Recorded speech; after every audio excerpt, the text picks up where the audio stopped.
Hallelujah. Good morning. ಬೆಳಗಾಯಿತು ಪ್ರಿಯರೇ. ಇನ್ನು ಹಾಸಿಗೆ ಮೇಲಿದ್ದೀರೋ, ಮಲಗಿದ್ದೀರೋ, ಇಲ್ಲವೇ ದೇವರ ಮಾತು ಕೇಳಲು ಸಿದ್ಧವಾಗಿದ್ದೀರೋ? ಬನ್ನಿ ಒಂದು ಚಿಕ್ಕ ಪ್ರಾರ್ಥನೆ ಮಾಡೋಣ. ಪರಿಶುದ್ಧ ದೇವರೇ, ನಿಮಗೆ ವಂದನೆಗಳು. ನಮಗೆ ಮತ್ತೊಂದು ದಿನ ಕೊಟ್ಟಿದ್ದೀರಿ. ಎಷ್ಟೋ ಜನ ಈ ಲೋಕದಲ್ಲಿ ಶ್ರಮೆಗಳಲ್ಲಿರುವಾಗ, ಮರಣ ಹೊಂದಿರುವಾಗ ನಮಗೆ ಸಜೀವವಾಗಿಟ್ಟಿದ್ದೀರಿ, ಸುರಕ್ಷಿತವಾಗಿಟ್ಟಿದ್ದೀರಿ. ನಾವು ಮತ್ತರಾಗಿರದಂತೆ, ನಿರ್ಲಕ್ಷ್ಯ ತೋರಿಸುವವರಾಗಿರದಂತೆ, ನಿಮ್ಮನ್ನು ಸ್ತುತಿಸುವವರಾಗಿ ನಿಮ್ಮ ನಾಮಕ್ಕೆ ಮಹಿಮೆ ತರುವ ಜೀವಿತ ಜೀವಿಸುವಂತೆ ಸಹಾಯ ಮಾಡಿರೆಂದು ಕ್ರಿಸ್ತನ ನಾಮದಲ್ಲಿ ಬೇಡುತ್ತೇನೆ ತಂದೆಯೇ, ಆಮೇನ್. ಹೌದು ಪ್ರಿಯರೇ, ನಾವು ನಮ್ಮ ಜೀವಿತದಿಂದ ದೇವರ ನಾಮಕ್ಕೆ ಮಹಿಮೆಯನ್ನುಂಟು ಮಾಡಬೇಕು. ಹೇಗೆ ನೋಡಿ ಪ್ರಿಯರೇ, ದೇವರು ನಮ್ಮನ್ನು ಸೃಷ್ಟಿಸಿದಾಗ ಕೂತ್ಕೊಂಡು ತಿನ್ನುವವರನ್ನಾಗಿ ಉಂಟು ಮಾಡಲಿಲ್ಲ. ಆದಾಮ ಹವ್ವ ಅವರನ್ನು ದೇವರುಂಟು ಮಾಡಿ ಭೂಮಿಯನ್ನು ವ್ಯವಸಾಯ ಮಾಡಿ ಬೆಳೆಯನ್ನು ಬೆಳೆಸಿ ಫಲಿಸಿ ಅಭಿವೃದ್ಧಿ ಹೊಂದಿರಿ ಎಂದು ದೇವರು ಹೇಳಿದ್ದಾರೆ. ನಮ್ಮ ಶರೀರ ಕೆಲಸ ಮಾಡಿದಾಗ ಆರೋಗ್ಯವಾಗಿರ್ತದೆ. ನೋಡಿ, ಕೆಲವು ಪ್ರಾಂತ್ಯಗಳಲ್ಲಿರುವ ಬೆಟ್ಟದ ವಾಸಿಗಳು, ಅವರಿಗೆ ಮೌಂಟೇನ್ ಕ್ಲೈಂಬರ್ಸ್ ಅನ್ನುತ್ತಾರಲ್ಲವೇ, ಅವರಿಗೆ ಯಾವ ರೋಗ ಬರಲ್ಲ, ಅವರಿಗೆ ಯಾವ ಔಷಧಿ ಬೇಕಾಗಲ್ಲ. ನಾನು ನೀಲಗಿರೀಸ್ ಬೆಟ್ಟದಲ್ಲಿ ಇರುಳಾ ಎಂಬ ಬುಡಕಟ್ಟು ಜನರ ಮಧ್ಯದಲ್ಲಿ 2 years ಅಲ್ಲಿನ 40 ಗ್ರಾಮಗಳಿಗೆ ಸುತ್ತಾಡಿ ಯೇಸುವಿನ ಸುವಾರ್ತೆಯನ್ನು ಸಾರಿ ಸೇವೆ ಮಾಡಿದ್ದೇನೆ. 2 years ಸ್ಟೇ ಮಾಡಿದ್ದೇನೆ ಅಲ್ಲಿ. ಅವರಿಗೆ ಏನೂ ಇರಲ್ಲ, ತಿನ್ನುವುದಕ್ಕೆ ದೊಡ್ಡ ಆಹಾರ ಇರಲ್ಲ. ಅಲ್ಲೇ ಕೆಲವೊಂದು ಹಣ್ಣುಗಳನ್ನು, ತೆನೆಗಳನ್ನು ಅವುಗಳನ್ನೇ ಬೆಳೆಸಿಕೊಳ್ತಾರೆ ತಿನ್ನುವುದಕ್ಕಾಗಿ. ಇಲ್ಲವೇ ಬೇಟೆಯಾಡಿದ ಮಾಂಸ ಸ್ವಲ್ಪ ಕುದಿಸ್ಕೊಂಡು ತಿನ್ನುತ್ತಾರೆ, ಇಲ್ಲವೇ ಸುಟ್ಕೊಂಡು ತಿನ್ನುತ್ತಾರೆ. ಎಲೆಕ್ಟ್ರಿಸಿಟಿ ಇರಲ್ಲ, ಕಟ್ಟಿಗೆ ಸುಟ್ಕೊಳ್ತಾರೆ. ಬೆಂಕಿ ಹಚ್ಚಿ ಸೊಳ್ಳೆ ಕಚ್ಚಿದರೂ ಸಹ ಅಲ್ಲೇ ಮಲಗುತ್ತಾರೆ. ಕ್ರೂರ ಮೃಗಗಳು ಬರದಂತೆ ಯಾವುದೋ ಬೆಟ್ಟದ ತುದಿಗೆ ಹೋಗಿ ತುದಿಗೆ ಒಂದು ಚಿಕ್ಕ ಗುಡಿಸಲು ಹಾಕಿಕೊಳ್ತಾರೆ, ಇಲ್ಲವೇ ತಗ್ಗಿನಲ್ಲಿ ನೀರಿರುವ ಸ್ಥಳದಲ್ಲಿ ಒಂದು ಚಿಕ್ಕ ನಿವಾಸ ಏರ್ಪಡಿಸಿಕೊಳ್ತಾರೆ. ಆ ಒಂದು ಸುಂದರವಾದ ಒಂದು ಭವಾನಿ ಎಂಬ ಹೆಸರಿನ ನದಿ ಇದೆ, ಆ ನೀರೇ ಕುಡಿಯುತ್ತಾರೆ. ಎಷ್ಟೋ ಆರೋಗ್ಯವಾಗಿರ್ತಾರೆ ಅವರು, ಎಷ್ಟೋ ಫಿಟ್ ಆಗಿರುತ್ತಾರೆ. ಕಾರಣ ಅವರು ಕೆಲಸ ಮಾಡ್ತಾರೆ. ಬೆಳಗ್ಗೆ ಎದ್ದಂದಿನಿಂದ ರಾತ್ರಿವರೆಗೂ ಕೆಲಸ ಮಾಡ್ತಾರೆ. ಕೈ ಕೆಸರಾದ ಹೊರತು ಬಾಯಿ ಮೊಸರಾಗುವುದಿಲ್ಲ ಅನ್ನುತ್ತಾರಲ್ಲವೇ. ಆದರೆ ಈ ದಿನ ನೋಡಿ, ನಮಗೆ ಸುಖ ಹೆಚ್ಚಾಗ್ಬಿಟ್ಟಿದೆ, ಸೋಮಾರಿಗಳು ಹೆಚ್ಚಾಗಿದ್ದಾರೆ. ಒಂದು ಮನೆಯಲ್ಲಿ ತಂದೆ ಕಷ್ಟಪಟ್ಟು ದುಡಿದ್ರೆ ಉಳಿದವರೆಲ್ಲ ಕೂತ್ಕೊಂಡು ತಿನ್ನುತ್ತಾರೆ. ವಿಚಿತ್ರವೇನೆಂದರೆ, ನಮ್ಮ ದೇಶದಲ್ಲಿ ಕೆಲವೊಂದು ತಾಯಿಯಂದಿರು ತಮ್ಮ ಮಕ್ಕಳನ್ನು ಪೋಷಿಸಿಕೊಳ್ಳುತ್ತಾ ತಾವು ಖುದ್ದಾಗಿ ಎಲ್ಲೋ ಉದ್ಯೋಗ ಮಾಡುತ್ತಾ ಮಕ್ಕಳ ಸ್ಕೂಲ್ ಫೀಸ್ ಕಟ್ಟುತ್ತಾ ಇದ್ದಾಗ ಮನೆ ಯಜಮಾನನ್ನು ಪೋಷಿಸಲಾರದಂತೆ ನಿರ್ಲಕ್ಷ್ಯನಾಗಿ ಜೂಜಾಟ ಆಡುತ್ತಾ ಕೂತ್ಕೊಳ್ತಾನೆ. ಇಲ್ಲವಾದರೆ ಮದ್ಯಪಾನ ಮಾಡಿ ಕುಟುಂಬಕ್ಕೆ ಸಂಕಟವಾಗಿ ತಯಾರಾಗ್ತಾನೆ. ಎಷ್ಟು ವಿಷಾದ. ನಿಮ್ಮ ಕುಟುಂಬದಲ್ಲಿ ಏನಾದರೂ ಅಂತಹ ಸ್ಥಿತಿ ಇದೆಯಾ? ವಾಕ್ಯ ಕೇಳುವಂತಹ ನಿಮ್ಮಲ್ಲಿ ಯಾರಾದರೂ ಅಂತಹ ಪರಿಸ್ಥಿತಿಯಲ್ಲಿದ್ದೀರಾ? ನೀವು ಮಾಡ್ತಿರೋದು ತಪ್ಪು ಸಹೋದರರೇ. ನೀವು ಕಷ್ಟಪಟ್ಟು ಕೆಲಸ ಮಾಡಿ ನಿಮ್ಮನ್ನು ನೀವು ಪೋಷಿಸಿಕೊಳ್ಬೇಕು. ದೇವರು ನಿಮಗೆ ಕೊಟ್ಟ ಕುಟುಂಬವನ್ನು ಕೂಡ ಪೋಷಿಸಬೇಕು. ಕುಟುಂಬದಲ್ಲಿರುವ ಪ್ರತಿಯೊಬ್ಬರೂ ಒಂದಲ್ಲ ಒಂದು ಕೆಲಸ ಮಾಡಬೇಕು. ಮಕ್ಕಳು ಓದುತ್ತಿದ್ದಾರೆ, ಓದುವುದು ಕೂಡ ಒಂದು ಕೆಲಸವೇ. ಹಾಗಾದರೆ 24 ಗಂಟೆ ಓದುತ್ತಾರೋ? ಓದುತ್ತೇವೆ ಅಂತ ಹೇಳಿ ಯಾವುದೇ ಕೆಲಸ ಮಾಡಲಾರದೇ ಇರಬಾರದು. ಕಂಪ್ಯೂಟರ್ ಮೇಲೆ ಕೆಲಸ ಮಾಡ್ತಿದ್ದೇನೆ ಅನ್ನುವುದಾದರೆ ಅದರಿಂದಲೇ ನಾನಾ ವಿಧವಾದ ರೋಗಗಳು ಬರುತ್ತವೆ. ಒಂದು ಸರ್ಟನ್ ಟೈಮ್ ಕಂಪ್ಯೂಟರ್ ಮೇಲೆ ಕೆಲಸ ಮಾಡಿ, ಬಟ್ ಅನದರ್ ಟೈಮ್ ನಿಮ್ಮ ಶರೀರ ಉಪಯೋಗಿಸಿಕೊಂಡು ಮನೆ ಕೆಲಸ ಮಾಡಿಕೊಳ್ಳಿರಿ, ಸ್ವಂತ ಕೆಲಸಗಳನ್ನು ಮಾಡಿಕೊಳ್ಳಿರಿ. ಆಗ ಆರೋಗ್ಯವಾಗಿರ್ತೀರಿ. ಇದಕ್ಕೂ ಭಕ್ತಿಗೂ ಏನ್ ಸಂಬಂಧ ಇದೆ ಅನ್ನುತ್ತೀರಾ? ಬಹಳ ಸಂಬಂಧವಿದೆ. ಮೈಗಳ್ಳನು ಕೆಲಸದ ಕಳ್ಳನು ಎಂಬ ಗಾದೆ ಇದೆ. An idle man's mind is a devil's workshop ಎಂಬ ಪ್ರೊವಾಬ್ ಇದೆ. ಸೋಮಾರಿಯ ಮನಸ್ಸು ಸೈತಾನನ ಕೆಲಸಾಗ್ರಹವಾಗಿದೆ. ಸೋಮಾರಿತನದಿಂದ ಮನುಷ್ಯನು ತನ್ನ ಮನಸ್ಸನ್ನು ಹಾಳು ಮಾಡಿಕೊಳ್ತಾನೆ. ತನ್ನ ಮನಸ್ಸನ್ನು ಸೈತಾನನು ಉಪಯೋಗಿಸಿಕೊಳ್ಳುವಂತೆ ಬಿಟ್ಕೊಡ್ತಾನೆ. ನೋಡಿ, ಬೇಕಾದರೆ ದೇವರ ವಾಕ್ಯ ಹೇಳ್ತದೆ, ನೀವು ಕೆಲಸ ಮಾಡಬೇಕೆಂದು. ಕೆಲಸ ಮಾಡದೇ ಇರುವವನು ಊಟ ಮಾಡಬಾರದೆಂಬ ಒಂದೇ ರೂಲ್ ಇದೆ, ಇನ್ನೇನಿಲ್ಲ. ಆದರೆ ವಿಚಿತ್ರವೇನೆಂದರೆ, ಕೆಲಸ ಮಾಡುವವನು ಊಟ ಮಾಡುವುದನ್ನು ಮರೆಯುತ್ತಾನೆ, ಕೆಲಸ ಮಾಡದವನು ತಿನ್ನುತ್ತಲೇ ಇರ್ತಾನೆ. ಅದಕ್ಕೆ ನಾನಾ ವಿಧವಾದ ರೋಗಕ್ಕೆ ಗುರಿಯಾಗ್ತಾನೆ. ತಿಂಡಿ ಇಲ್ಲದೆ ರೋಗಿಗಳಾಗಿರುವುದಕ್ಕಿಂತ ತಿಂದು ರೋಗಿಗಳಾಗಿರುವವರೇ ಹೆಚ್ಚು ಎಂಬುದಾಗಿ ಲೆಕ್ಕಿಸಲಾಗಿದೆ. ಎಷ್ಟು ತಿನ್ನುತ್ತೀರೋ ಅಷ್ಟೇ ಕೆಲಸ ಮಾಡಿರಿ, ಆರೋಗ್ಯವಾಗಿರ್ತೀರಿ. ಯಾವಾಗಲೂ ನಮ್ಮನ್ನು ನಾವೇ ಪೋಷಿಸಿಕೊಳ್ಳುವುದು ಮುಖ್ಯವಲ್ಲ, ಇತರರನ್ನು ಕೂಡ ಪೋಷಿಸಬೇಕು. ಇತರರಿಗೆ ನಾವು ಮಾದರಿಯಾಗಿರಬೇಕು. ಇತರರ ಮೇಲೆ ಆಧಾರ ಪಡುವವನನ್ನು ನೋಡುವಾಗ ಮನುಷ್ಯರು ಏನಾದರೂ ಮೆಚ್ಚಿಕೊಳ್ತಾರಂತೀರಾ?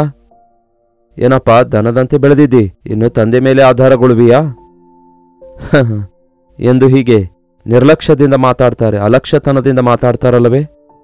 ನೋಡಿ, ಸತ್ಯವೇದದಲ್ಲಿ 2 ಥೆಸಲೋನಿಕ 3ನೇ ಅಧ್ಯಾಯ 10ನೇ ವಚನ, ಇದಲ್ಲದೆ ನಾವು ನಿಮ್ಮ ಸಂಗಡ ಇದ್ದಾಗ ಕೆಲಸ ಮಾಡಲೊಲ್ಲದವನು ಊಟ ಮಾಡಬಾರದೆಂದು ನಿಮಗೆ ಆಜ್ಞಾಪಿಸಿದ್ದೇವಷ್ಟೇ. ಆದರೆ ನಿಮ್ಮಲ್ಲಿ ಕೆಲವರು ಯಾವ ಕೆಲಸವನ್ನೂ ಮಾಡದೆ ಇತರರ ಕೆಲಸದಲ್ಲಿ ಮಾತ್ರ ತಲೆ ಹಾಕಿ ಅಕ್ರಮವಾಗಿ ನಡೆಯುತ್ತಾರೆಂದು ವರ್ತಮಾನ ಕೇಳಿದ್ದೇವೆ. ಯಾವ ಕೆಲಸವನ್ನೂ ಮಾಡದೆ ಇತರರ ಕೆಲಸದಲ್ಲಿ ಮಾತ್ರ ತಲೆ ಹಾಕಿ ಏನಂತೆ ಅಕ್ರಮವಾಗಿ ನಡೆಯುತ್ತಾರಂತೆ. ಯಾವ ಕೆಲಸ ಮಾಡದವನು ಇತರರ ತಂಟೆಗೆ ಹೋಗ್ತಾನೆ, ಇತರರನ್ನೇ ವಿಮರ್ಶಿಸುತ್ತಿರ್ತಾನೆ, ಅವರಿಗೆ ಬೇಸರಗೊಳಿಸುತ್ತಾ ಇರ್ತಾನೆ, ಇತರರಿಗೆ ಭಾರವಾಗಿ ತಯಾರಾಗ್ತಾನೆ. ಇಂಥವರು ತಮ್ಮ ಕೆಲಸವನ್ನು ನೋಡುತ್ತಾ ತಾವೇ ಸಂಪಾದಿಸಿದ್ದನ್ನು ಊಟ ಮಾಡಬೇಕೆಂದು ಕರ್ತನಾದ ಯೇಸು ಕ್ರಿಸ್ತನ ನಾಮದಲ್ಲಿ ಅವರನ್ನು ಆಜ್ಞಾಪಿಸಿ ಪ್ರಬೋಧಿಸುತ್ತೇವೆ. ನಾವು ಇತರರ ತಂಟೆಗೆ ಹೋಗುವಂಥವರಾಗಿರದೆ ನಮ್ಮ ಸ್ವಂತ ಕೆಲಸವನ್ನು ಮಾಡುತ್ತಾ ನಾವು ಸಂಪಾದಿಸಿದ್ದರಿಂದಲೇ ಊಟ ಮಾಡಬೇಕು. ಯಾವತ್ತೇ ಆಗಲಿ ಇತರರಿಗೆ ನೀವು ಭಾರವಾಗಿರಬಾರದು. ನಾವು ಚಿಕ್ಕವರಾಗಿದ್ದಾಗ ತಂದೆ ತಾಯಿ ನಮಗೆ ಪೋಷಿಸಿದ್ರು, ಆದರೆ ಈಗ ಬೆಳೆದು ದೊಡ್ಡವರಾಗಿರೋದ್ರಿಂದ ಹೇಳಬೇಕಾದ್ರೆ ತಂದೆ ತಾಯಿಗಳಿಗೆ ನಾವೇ ಪೋಷಿಸಬೇಕು. ಕುಟುಂಬಕ್ಕೆ ಹಿರಿಯನಾಗಿರುವ ನೀವು ತಮ್ಮ ತಂಗಿಯಂದಿರಿಗೆ ಸಹಾಯ ಮಾಡಬೇಕು. ವೃದ್ಧಾಪ್ಯದಲ್ಲಿರುವ ನಿಮ್ಮ ತಂದೆ ತಾಯಿಗಳಿಗೆ ನೀವು ಸಂರಕ್ಷಿಸಿಕೊಳ್ಬೇಕು. ಯಾವುದೇ ಆಗಲಿ ಒಂದು ಕೆಲಸ ಮಾಡಿರಿ. ಉದ್ಯೋಗ ಇಲ್ಲ ಎಂಬ ಮಾತು ಹೇಳಬೇಡಿ. ಯಾರೋ ಉದ್ಯೋಗ ಕೊಡಬೇಕೆಂಬ ಆಸೆ ಇಟ್ಕೊಳ್ಬೇಡಿ.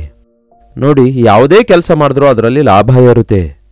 ಯಾವುದೇ ಚಿಕ್ಕ ವ್ಯಾಪಾರ ಮಾಡಿದ್ರೂ ವೃತ್ತಿ ಮಾಡಿದ್ರೂ ನಿಮಗಿರುವ ಅವಕಾಶ ಉಪಯೋಗಿಸಿಕೊಂಡು ನಿಮ್ಮ ಆ ಒಂದು ಟ್ಯಾಲೆಂಟನ್ನು, ಆ ವಿದ್ಯಾಭ್ಯಾಸವನ್ನು, ಆ ತಿಳುವಳಿಕೆಯನ್ನು, ಆ ಒಂದು ಜ್ಞಾನವನ್ನು ಉಪಯೋಗಿಸಿಕೊಂಡು ಒಳ್ಳೆ ಕೆಲಸ ಮಾಡುವುದಾದರೆ ಅದಕ್ಕೆ ಫಲಿತಾಂಶ ಇರುತ್ತೆ. ಯಾವುದಾದ್ರೂ ಕೆಲಸ ಮಾಡು ಅಂದರೆ ಕೆಲವರು ಕೆಲಸಕ್ಕೆ ಬಾರದ ಕೆಲಸಗಳನ್ನು ಮಾಡ್ತಾರೆ. ಎಫೆಸದವರಿಗೆ ಬರೆದ ಪತ್ರಿಕೆ 4ನೇ ಅಧ್ಯಾಯ 27ನೇ ವಚನ ನೋಡಿರಿ. ಸೈತಾನನಿಗೆ ಅವಕಾಶ ಕೊಡಬೇಡಿರಿ. ಕಳವು ಮಾಡುವವನು ಇನ್ನು ಮೇಲೆ ಕಳವು ಮಾಡದೆ ಕೈಯಿಂದ ಯಾವುದೋ ಒಂದು ಒಳ್ಳೆ ಉದ್ಯೋಗವನ್ನು ಮಾಡಿ ದುಡಿಯಲಿ. ಆಗ ಕಷ್ಟದಲ್ಲಿರುವವರಿಗೆ ಕೊಡುವುದಕ್ಕೆ ಅವನಿಂದ ಆಗುವುದು. ಅದಕ್ಕೆ ಕಷ್ಟಪಡಬೇಕು. ಕಳುವು ಮಾಡುವವನು ಇನ್ನು ಮೇಲೆ ಕಳುವು ಮಾಡದೆ, ಒಂದು ವೇಳೆ ಕಳ್ಳತನವೇ ನಿಮ್ಮ ಪ್ರೊಫೆಷನ್ ಆಗಿರ್ಬೋದು, ಆದರೆ ನೀವು ಯೇಸುವಿನ ಮಕ್ಕಳಾದ ನಂತರ ಇನ್ನು ಮೇಲೆ ನೀವು ಕಳವು ಮಾಡದೆ ಕಷ್ಟದಲ್ಲಿದ್ದವರಿಗೆ ಹಂಚಿಕೊಡುವುದಕ್ಕಾಗಿ ಕೊಡುವವರಾಗಿರ್ಬೇಕು. ಇನ್ನೊಬ್ಬರಿಂದ ನಾವು ದೋಚಿಕೊಳ್ಳುವವರಾಗಿರಬಾರದು. ಇನ್ನೊಬ್ಬರಿಗೆ ಸಹಾಯ ಮಾಡಬೇಕು. ಆವಾಗಲೇ ದೇವರು ಮೆಚ್ಚಿಕೊಳ್ತಾರೆ. ಇದೇ ಕಾಲ ಸಮಯದಲ್ಲಿ ವಾಕ್ಯ ಕೇಳುವ ನೀವು ಇತರರಿಗೆ ಭಾರವಾಗಿದ್ದೀರೋ, ಇತರರಿಗೆ ಸಂರಕ್ಷಿಸುವವರಾಗಿದ್ದೀರೋ? ನಿಮ್ಮ ಕುಟುಂಬಕ್ಕೆ ನೀವು ಆಧರಣೆಯಾಗಿದ್ದೀರೋ, ಇಲ್ಲವೇ ನಿಮ್ಮ ಕುಟುಂಬಕ್ಕೆ ನೀವು ಸಂಕಟವಾಗಿದ್ದೀರೋ? ನಿಮ್ಮ ಕುಟುಂಬದಲ್ಲಿ ನೀವು ಏನಾದರೂ ಜವಾಬ್ದಾರಿಕೆ ತೆಗೆದುಕೊಳ್ತಾ ಇದ್ದೀರೋ? ನಿಮಗೆ ಬೇಕಾದ ವಿಷಯಗಳ ಕುರಿತು ಬೇರೆಯವರ ಮೇಲೆ ಆಧಾರಗೊಳ್ತಾ ಇದ್ದೀರೋ, ಇಲ್ಲವೇ ನಿಮ್ಮ ಕೈಯಾರೆ ಕಷ್ಟಪಟ್ಟು ಏನಾದರೂ ಸಂಪಾದಿಸಿಕೊಂಡು ನಿಮ್ಮ ಖರ್ಚು ನೀವೇ ನೋಡಿಕೊಳ್ತಾ ಇದ್ದೀರಾ? ಕನಿಷ್ಠ ಇತರರಿಗೆ ಕೊಡ್ಲಿಕ್ಕಾಗದಿದ್ದರೂ ನಿಮ್ಮನ್ನು ನೀವು ನೋಡಿಕೊಳ್ತಾ ಇದ್ದೀರಾ? ನಾವು ಕಷ್ಟಪಡಬೇಕು. ಕಷ್ಟ ಇಲ್ಲದ ಕೆಲಸ ಮಾಡಬೇಕನ್ನುತ್ತಿದ್ದಾರೆ ಎಲ್ಲರೂ. ಸುಲಭವಾಗಿ ದುಡ್ಡು ಬರುವ ಕೆಲಸ ಮಾಡಬೇಕು. ಬಹಳಷ್ಟು ಜನ ನನ್ನ ಬಳಿಗೆ ಪ್ರಾರ್ಥನೆಗಾಗಿ ಬಂದಾಗ ನನಗೆ ಗೌರ್ಮೆಂಟ್ ಉದ್ಯೋಗ ದೊರಕುವಂತೆ ಪ್ರಾರ್ಥಿಸಿ ಅನ್ನುತ್ತಾರೆ. ಯಾಕೆ ಗೌರ್ಮೆಂಟ್ ಜಾಬ್ ಬೇಕು? Why not private job? Brother, ನಮಗೆ ಗೌರ್ಮೆಂಟ್ ಜಾಬ್ ಇದ್ರೆ ಸೆಕ್ಯೂರಿಟಿ ಇರುತ್ತದೆ. ನಮಗೆ ಪೆನ್ಷನ್ ಹಾಗೂ ಪ್ರೊವಿಡೆಂಟ್ ಫಂಡ್ ಬರ್ತವೆ. 5 ದಿನಗಳು ಮಾತ್ರ ಉದ್ಯೋಗಕ್ಕೆ ಹೋಗಬಹುದು. ಹೋದರೂ ಪರವಾಗಿಲ್ಲ, ಹೋಗದಿದ್ದರೂ ಪರವಾಗಿಲ್ಲ. ಎಂಥ ಸ್ವಾರ್ಥ ನೋಡಿ. ಕಷ್ಟವೇ ಫಲಿಸುವುದು ಎಂಬ ಜ್ಞಾನೋಕ್ತಿ ಇದೆಯಲ್ಲವೇ? ಎಷ್ಟು ಕಷ್ಟಪಡ್ತೇವೋ ಅಷ್ಟೇ ಹೆಚ್ಚು ದೇವರು ಆಶೀರ್ವದಿಸ್ತಾರೆ. ನಂಬಿಗಸ್ತರಾಗಿ ಕಷ್ಟಪಟ್ಟು ನೀವು ಕೆಲಸ ಮಾಡುವುದಾದರೆ, ಸಣ್ಣ ಕೆಲಸದಲ್ಲಿ ನಂಬಿಗಸ್ತರಾಗಿದ್ದರೆ ದೊಡ್ಡ ಕೆಲಸ ದೇವರು ಕೊಡ್ತಾರೆ. ಈ ದಿನ ದೊಡ್ಡ ದೊಡ್ಡ ಕಂಪನಿ ಇಟ್ಟವರು ಎಷ್ಟೋ ಸಾರಿ ಅವರು ತಮ್ಮ ಜೀವಿತದಲ್ಲಿ ವಿಫಲರಾಗಿ ಭಿಕ್ಷೆಗಾರರಾಗಿದ್ದು ತಿನ್ನಲು ತಿಂಡಿಲ್ಲದ ಪರಿಸ್ಥಿತಿಯಲ್ಲಿದ್ದವರೇ ಆಗಿದ್ರು. ಅಯ್ಯೋ, ಯಾರು ನಮಗೆ ಉದ್ಯೋಗದಲ್ಲಿ ಇಟ್ಕೊಳ್ಳಲಿಲ್ವಲ್ಲ ಅಂದುಕೊಂಡು ಅವರು ನಂಬಿಕೆಯಿಂದ ಅವರಿಗಿರುವ ಜ್ಞಾನದಿಂದ ಯಾವುದೋ ಒಂದು ಚಿಕ್ಕ ಕಂಪನಿ ಪ್ರಾರಂಭಿಸಿ, ಒಂದು ಚಿಕ್ಕ ವ್ಯಾಪಾರ ಪ್ರಾರಂಭಿಸಿ ಈ ದಿನ ದೊಡ್ಡ ದೊಡ್ಡ ಬ್ರ್ಯಾಂಡೆಡ್ ವಸ್ತುಗಳನ್ನು ತಯಾರಿಸ್ತಿದ್ದಾರೆ ಎಂಬುದನ್ನು ನಮಗೆ ಬಹಳ ಡಿಟೇಲ್ಡ್ ವಿಷಯಗಳು ಗೊತ್ತಾಗ್ತವೆ ಗೂಗಲ್ ಸರ್ಚ್ ಮಾಡಿದ್ರೆ. ಹೌದಲ್ಲವೇ? ಪ್ರತಿಯೊಬ್ಬರು ನಷ್ಟ ಹೋದವರೇ, ಕಷ್ಟಕ್ಕೊಳಗಾದವರೇ. ಆದರೆ ಕಷ್ಟಪಟ್ಟು ಪರ್ಸಿಸ್ಟೆಂಟ್ ಆಗಿ ಆ ಕೆಲಸದಲ್ಲಿ ಮುಂದೆ ಸಾಗಿದಾಗ ಈ ದಿನ ಅವರು ಅನೇಕರಿಗೆ ಕೆಲಸ ಕೊಡುವವರಾಗಿ, ಅನೇಕರಿಗೆ ಉಪಕಾರ ಮಾಡುವವರಾಗಿದ್ದಾರೆ. ಯೇಸುವಿನ ಮಕ್ಕಳಾದ ನಮಗೆ ಯೇಸು ತಲೆಯಾಗಿಡ್ತೇನೆ ಹೊರತು ಬಾಲವಾಗಿಡಲ್ಲ ಅಂದಿದ್ದಾರೆ. ನೀವು ದೇವರ ಮಕ್ಕಳಾಗಿರೋದಾದರೆ, ದೇವರ ನಾಮದಲ್ಲಿ ನೀವು ಕಷ್ಟಪಡುವುದಾದರೆ ನಿಮ್ಮ ಕಷ್ಟವನ್ನು ದೇವರು ಆಶೀರ್ವದಿಸ್ತಾರೆ. ಇತರರ ಕಷ್ಟಗಳನ್ನು ತೀರಿಸುವ ಹಾಗೆ ಇನ್ನು ಮೇಲೆ ನೀವು ಕಳುವು ಮಾಡದೆ ತನ್ನ ಸ್ವಂತ ಕೈಯಾರೆ ಏನಾದರೂ ಕೆಲಸ ಮಾಡಿ ಸಂಪಾದಿಸಬೇಕೆಂದು ವಾಕ್ಯ ಹೇಳುತ್ತೆ. ಕೈಗಳನ್ನು ಯಾಕೆ ದೇವರು ನಮಗೆ ಕೊಟ್ಟಿದ್ದಾರೆ ಹೇಳಿ? ನಮ್ಮ ಕೈಗಳಿಂದ ಎಷ್ಟು ವಿಧವಾದ ವೃತ್ತಿ ನಾವು ಮಾಡಬಹುದು ಗೊತ್ತಾ? ಬುಟ್ಟಿ ತಯಾರು ಮಾಡುವಂಥವರು, ಬ್ಯಾಗ್ ತಯಾರು ಮಾಡುವಂಥವರು, ಇನ್ಸ್ಟ್ರೂಮೆಂಟ್ ನುಡಿಸುವಂಥವರು, ಹೊಲಿಗೆ ಹಾಕುವವರು, ಕನ್ಸ್ಟ್ರಕ್ಷನ್ ಮಾಡುವಂಥವರು. ಒಮ್ಮೆ ಆಲೋಚಿಸಿ ನೋಡಿ, ಎಂತೆಂಥ ಅದ್ಭುತವಾದ ಕೆಲಸ ಮಾಡಬಹುದು. Even working on computers with your hands. Browse ಮಾಡುವಂಥವರು. ಎಷ್ಟು ಹೆಚ್ಚು ನಿಮ್ಮ ಕೈಗಳು ಕೆಲಸ ಮಾಡುತ್ತವೋ ಅಷ್ಟೇ ಹೆಚ್ಚಾಗಿ ಅದರ ಫಲಿತಾಂಶ ನೀವು ಕಾಣ್ತೀರಿ. ತಮ್ಮ ಸ್ವಂತ ಕೈಯಾರೆ ಒಳ್ಳೆ ಕೆಲಸ ಮಾಡಬೇಕು. ಕೈಗಳಿಂದ ಜೂಜಾಡ್ತಾ ಕೂತ್ಕೊಳ್ತಾರೆ. ಕೈಯಲ್ಲಿ ಸಾರಾಯಿ ಬಾಟಲ್ ಹಿಡ್ಕೊಂಡು ಕೂತ್ಕೊಳ್ತಾರೆ. ಕೈಗಳಿಂದ ಇತರರಿಗೆ ಹಾನಿ ಮಾಡುವಂಥವರಾಗಿರುತ್ತಾರೆ. ಕೈಗಳಿಂದ ಸನ್ನೆ ಮಾಡಿಕೊಳ್ಳುವವರು ಇರ್ತಾರೆ. ಕೈಗಳನ್ನು ಮಿಸ್ಯೂಸ್ ಮಾಡಿಕೊಳ್ತಿರ್ತಾರೆ. ಸುಳ್ಳು ಲೆಕ್ಕಾಚಾರ ಬರೆಯುತ್ತಾರೆ, ಸುಳ್ಳು ಸಹಿ ಮಾಡುತ್ತಾರೆ. ಇದು ಬಹಳ ವಿಷಾದಕರವಾದ ಸಂಗತಿ. ದೇವರು ನಿಮ್ಮ ಕೈಯಿಂದ ಕಷ್ಟಪಟ್ಟು ಕೆಲಸ ಮಾಡಿರಿ ಅನ್ನುತ್ತಾರೆ. ಭೂಮಿಯನ್ನು ಉಳಿಗೆ ಮಾಡಿ ವ್ಯವಸಾಯ ಮಾಡುವವನು ಒಳ್ಳೆ ಕೆಲಸ ಮಾಡುವವನಾಗಿದ್ದಾನೆ. ಬೆಳೆ ಸಮೃದ್ಧಿಯಾಗಿ ಕೈಗೆ ಬಂದಾಗ ಕುಣಿದು ಸಂಭ್ರಮಿಸುತ್ತಾನೆ. ನಿಮ್ಮ ಕೈಗೆ ಕೊಡಲ್ಪಟ್ಟ ಕೆಲಸ ಶಕ್ತಿಗೆ ಮೀರಿ ಮಾಡಿರಿ ಎಂದು ದೇವರ ವಾಕ್ಯ ಹೇಳ್ತದೆ. ನಿಮ್ಮ ಕೈಯಲ್ಲಿ ಯಾವ ಸಾಮರ್ಥ್ಯ ಇದೆ ಎಂದು ನೀವು ಎಂದಾದರೂ ತಿಳ್ಕೊಂಡಿದ್ದೀರಾ? ನನಗಿದು ಬರಲ್ಲ ಅಂತ ನೀವು ಕೈ ಮುದುರಿಸಿಕೊಂಡು ಕೂತ್ಕೊಳ್ತಿದ್ದೀರಿ. ನಿಮ್ಮ ಮನಸ್ಸಲ್ಲಿ ಹುಟ್ಟಿದ ಆಸೆ ನಿಮ್ಮ ಕೈಗಳ ಮುಖಾಂತರ ಒಮ್ಮೆ ಮಾಡಿ ನೋಡಿರಿ. ಇಟ್ ಮೇ ಬಿ ಆರ್ಟ್ ಆಗಿರಬಹುದು. ನೋಡಿ, ಎಷ್ಟು ಕೆಲಸಗಳಿವೆ. ಉಪ್ಪಿನಕಾಯಿ ಹಾಕಿ ಅವುಗಳನ್ನು ಮಾರಿ ಕೆಲವರು ಮನೆ ಕಟ್ಕೊಳ್ತಿದ್ದಾರೆ. ಈ ಉಪ್ಪಿನಕಾಯಿಗಳು ರುಚಿಕರವಾದ ಉಪ್ಪಿನಕಾಯಿ, ಈ ಮಾವಿನ ಉಪ್ಪಿನಕಾಯಿ ಆಗಿರಬಹುದು. ಚಿಕ್ಕ ಚಿಕ್ಕ ಪಳ್ಳಿಗಳಲ್ಲಿರುವಂತಹ ಜನರು ಅವುಗಳನ್ನು ಬ್ಯಾಂಗ್ಳೂರಂತಹ ದೊಡ್ಡ ದೊಡ್ಡ ಪಟ್ಟಣಕ್ಕೆ ಒಯ್ದು ಅಲ್ಲಿ ಅವುಗಳನ್ನು ಮಾರಾಟ ಮಾಡಿ ಅದರಿಂದ ದುಡ್ಡು ಸಂಪಾದಿಸಿಕೊಳ್ತಿದ್ದಾರೆ. ಇದನ್ನು ಬಿಟ್ಟು ಗೌರ್ಮೆಂಟ್ ಜಾಬ್ ಬೇಕನ್ನುತ್ತಾರೆ. ಯಾವಾಗ ನೋಡಿದ್ರು ಲೋನ್ನಲ್ಲಿ ವೆಹಿಕಲ್ ತೆಗೆದುಕೊಳ್ಬೇಕಂತಾರೆ. ಅದೇ ಆಲೋಚನೆ ಇಟ್ಕೊಳ್ತಾರೆ. ಆದರೆ ಸ್ವಲ್ಪ ವಿಷಯಗಳಲ್ಲಿ ನಂಬಿಗಸ್ತರಾಗಿರೋದಾದ್ರೆ ಹೆಚ್ಚಿನವುಗಳನ್ನು ದೇವ್ರು ಕೊಡ್ತೇನೆಂದಿದ್ದಾರೆ. ಚಿಕ್ಕ ಚಿಕ್ಕ ವಿಷಯಗಳು, ನಿಮ್ಮ ಕೈಗೆ ಬರುವ ವಿಷಯಗಳನ್ನು ಮಾಡಿ. ಅದು ಒಳ್ಳೆಯದು. ಈ ದಿನಮಾನಗಳಲ್ಲಿ ಕೈಯಿಂದ ಮಾಡಿದ ಯಾವುದೇ ಆಗಲಿ, ಹ್ಯಾಂಡ್ ಮೇಡ್, ಅದು ಬಹಳ ಎಕ್ಸ್ಪೆನ್ಸಿವ್ ಆಗಿರುತ್ತೆ. ಹ್ಯಾಂಡ್ ಮೇಡ್ ಪ್ರಾಡಕ್ಟ್ಸ್ ಎಷ್ಟೋ ಬೆಲೆ ಕೊಟ್ಟು ಕೊಂಡುಕೊಂಡು ಹೋಗ್ತಾರೆ ಜನರು. ಕಾರಣ ಕೈ ಕೆಲಸ ಬೆಲೆಯುಳ್ಳದಾಗಿದೆ. ನಿಮ್ಮ ಕೈ ಕೆಲಸವನ್ನು ದೇವರ ಕೆಲಸಕ್ಕಾಗಿ ಬಳಸಿರಿ. ಆಗ ನಿಮ್ಮ ಕೈ ಕೆಲಸದ ಮೂಲಕ ಆಶೀರ್ವದಿಸಲ್ಪಡ್ತೀರಿ. ಒಳ್ಳೆ ಕೆಲಸ ಮಾಡಿರಿ, ದೇವರ ಕೆಲಸ ಮಾಡಿರಿ. ನಿಮ್ಮ ಕೈಗಳನ್ನು ದೇವರಿಗಾಗಿ ಉಪಯೋಗಿಸಿಕೊಳ್ಳಿರಿ. ನಿಮ್ಮ ಕೈಗಳಲ್ಲಿ ದೇವರ ವಾಕ್ಯ ಹಿಡಿದುಕೊಳ್ಳಿರಿ. ನಿಮ್ಮ ಕೈಗಳನ್ನು ದೇವರ ವಾಕ್ಯಾನುಸಾರವಾಗಿ ತಿದ್ದುಕೊಳ್ಳಿರಿ. ನಾವು ನಮ್ಮ ಕೈಗಳಿಂದ ಇತರರನ್ನು ಆಧರಿಸಬಹುದು, ಇತರರನ್ನು ಬಲಪಡಿಸಬಹುದು, ಇತರರಿಗೆ ಸಹಾಯ ಮಾಡಬಹುದು. ಪಡ್ಕೊಳ್ಳುವುದಕ್ಕಿಂತ ಕೊಡುವುದು ಧನ್ಯವಾಗಿದೆ. ನೀವು ಆಶೀರ್ವದಿಸಲ್ಪಡಬೇಕಾದ್ರೆ ಇನ್ನು ಕಳ್ಳತನ ಮಾಡುವ ಅಗತ್ಯವಿಲ್ಲ. ನಿಮ್ಮ ಸ್ವಂತ ಕೈಯಾರೆ ಕಷ್ಟಪಟ್ಟು ಕೆಲಸ ಮಾಡುವುದಾದರೆ ನೀವೇ ಅನೇಕರನ್ನು ಪೋಷಿಸುವಂಥವರಾಗಿರುತ್ತೀರಿ. ದೇವರು ನಮ್ಮನ್ನು ಡಿಪೆಂಡೆಂಟ್ಗಳನ್ನಾಗಿ ಅಲ್ಲ, ನಮ್ಮನ್ನು ನಾವೇ ನೋಡಿಕೊಳ್ಳಬಲ್ಲಂತಹ ಕೆಪ್ಯಾಸಿಟಿ ನಮಗೆ ಕೊಟ್ಟಿದ್ದಾರೆ. ನಾವು ಅನೇಕರನ್ನು ಪೋಷಿಸಬಲ್ಲಂತಹ ಶಕ್ತಿಯನ್ನು ನಮಗೆ ಕೊಟ್ಟಿದ್ದಾರೆ. ಯಾರಾದರೂ ನನಗೆ ಕೊಡಬೇಕನ್ನುವುದು ಬಿಟ್ಬಿಡಿ, ನಾನೇ ಅವಶ್ಯಕತೆಯಲ್ಲಿದ್ದವರಿಗೆ ಕೊಡಬೇಕು ಎಂಬ ಆಸೆಯಿಂದ ಕಷ್ಟಪಡೋಣ. ನೋಡಿ, ಪ್ರವಾಹ ಪೀಡಿತರು ಬಹಳಷ್ಟು ಜನರು ಅವರಲ್ಲಿ ಯಾವ ಕೆಲಸ ಮಾಡಲಿಕ್ಕೆ ಆಗ್ತಾ ಇಲ್ಲ ಎಂಬುದಾಗಿ ವಾಟ್ಸಪ್ ಮೆಸೇಜ್ ಕಳಿಸುತ್ತಿದ್ದಾರೆ. ಅಂತಹ ಪರಿಸ್ಥಿತಿಯಲ್ಲಿ ಅವರಿಗೆ ಸಹಾಯ ಮಾಡಿರಿ. ಕೈಲಾದ ಸಹಾಯ ಅವರಿಗೆ ಮಾಡಿರಿ. ಅವರನ್ನು ಬಲಪಡಿಸಿರಿ. ದೇವರು ನಮ್ಮ ಪ್ರತಿಯೊಂದು ಅವಶ್ಯಕತೆ ತಪ್ಪದೆ ತೀರಿಸುತ್ತಾರೆ ಎಂಬುದಾಗಿ ನಂಬಿಕೆ ಇಡಿಯಿರಿ. ಪ್ರಾರ್ಥನೆ. ಪರಿಶುದ್ಧ ದೇವರೇ, ಪ್ರೀತಿಯುಳ್ಳ ತಂದೆಯೇ, ನಮ್ಮ ಜೀವಿತದಲ್ಲಿ ಯಾವಾಗಲೂ ಇತರರ ಮೇಲೆ ಆಧಾರಗೊಂಡು ಬದುಕುವ ಬದುಕು ಬದುಕದೆ ನಿಮ್ಮ ಮೇಲೆ ಆಧಾರಗೊಂಡವರಾಗಿ ನಮ್ಮ ಕೈಗೆ ಕೊಡಲ್ಪಟ್ಟ ಕೆಲಸ ಶಕ್ತಿಗೆ ಮೀರಿ ಮಾಡುತ್ತಾ ಪ್ರತಿದಿನ ನಾವು ಕಷ್ಟಪಡುವಂತೆ ನೀವೇ ಸಹಾಯ ಮಾಡಿರಿ. ನಮ್ಮ ಕೆಲಸಗಳಲ್ಲಿ, ಅಂದರೆ ನಾವು ಮಾಡುವ ಒಳ್ಳೊಳ್ಳೆ ಕೆಲಸಗಳಲ್ಲಿ ಪ್ರತಿಫಲ ಎಡಬಿಡದೆ ಕಾಣುವಂತೆ ಸಹಾಯ ಮಾಡಿರಿ.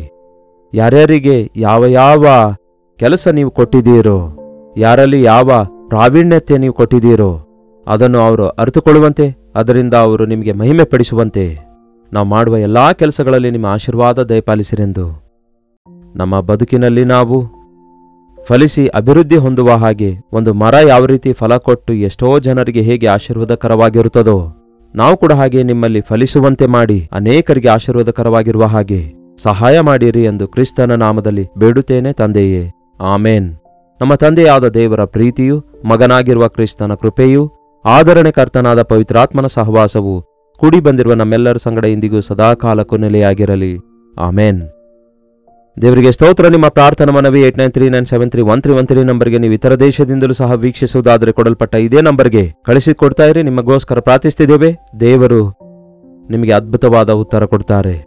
Doctor Jayapal Kannada YouTube channel ಅನ್ನು ಲೈಕ್ ಮಾಡಿರಿ, ಶೇರ್ ಮಾಡಿರಿ, ನಿಮ್ಮ ಹೆಸರು ಕಾಮೆಂಟ್ ಸೆಕ್ಷನ್ ಅಲ್ಲಿ ಬಂದು ಟೈಪ್ ಮಾಡಿರಿ. ಕರ್ತನ ಚಿತ್ತವಿರುವುದಾದರೆ ಮತ್ತೆ ನಾಳೆ ಇದೇ ಅನುದಿನದ ಧ್ಯಾನ ಎಂಬ ಕಾರ್ಯಕ್ರಮದಲ್ಲಿ ಭೇಟಿಯಾಗೋಣ. ಅಲ್ಲಿವರೆಗೂ ದೇವರ ಮಹಾಕೃಪೆ ನಿಮ್ಮೆಲ್ಲರೊಂದಿಗಿರಲಿ.